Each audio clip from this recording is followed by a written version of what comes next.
Good day mga ka-sports natin dyan. Pagkatapos makalusot ng Akari Chargers sa third set, pagdating nga sa fourth set ay lumaban naman ang kupunan ni Ivy Lacsina. Maganda rin ang ipinapakita ni Ivy Lacsina at nakikipagsabayan nga siya kay Cici Rondina.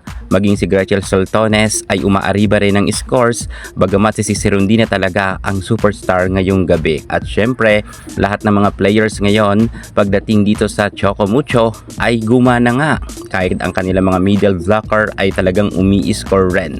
At kahit mga bench nga ng Choco Mucho ay nagkakaroon pa ng aces. Grabe talaga ang Choco Mucho palaban.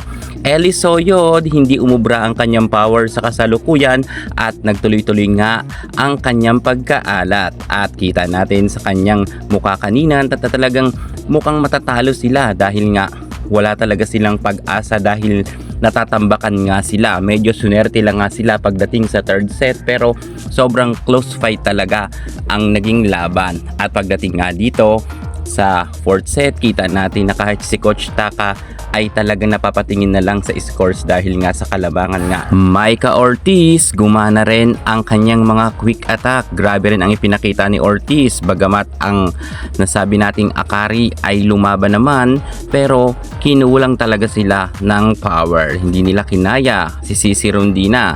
Si Coach Taka ay kita natin na medyo malungkot dahil alam nyo ang mangyayari dahil nga hanggang fourth set lang ang naging laban at nanalo ang Choco Mucho. Ang mangyayari kapag sa mamaya sa laban nga ng Creamline ay natalo ang Creamline Cool Smashers ng Petrogas Angels, automatic dito ang magkakaroon ng bronze medal ang Choco Mucho dahil mas lamang nga sila sa puntos dahil hanggang fourth set nga lang ay pinataob nila ang nasabi nating Akari Chargers. So talagang nakasalalay rin sa Creamline Cool Smashers ang magiging pagka panalo ng Choco Mucho kung magkakaroon na sila ng bronze. Kung hindi naman makalusot ang Petrogas mamaya sa Creamline ay magkakaroon pa ng third game dito nga sa Battle for Bronze. Pero kapag nanalo na mamaya ang Petrogas, sure ball na ang bronze medal ng ating boss Dinawang team.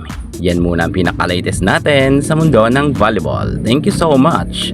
God bless.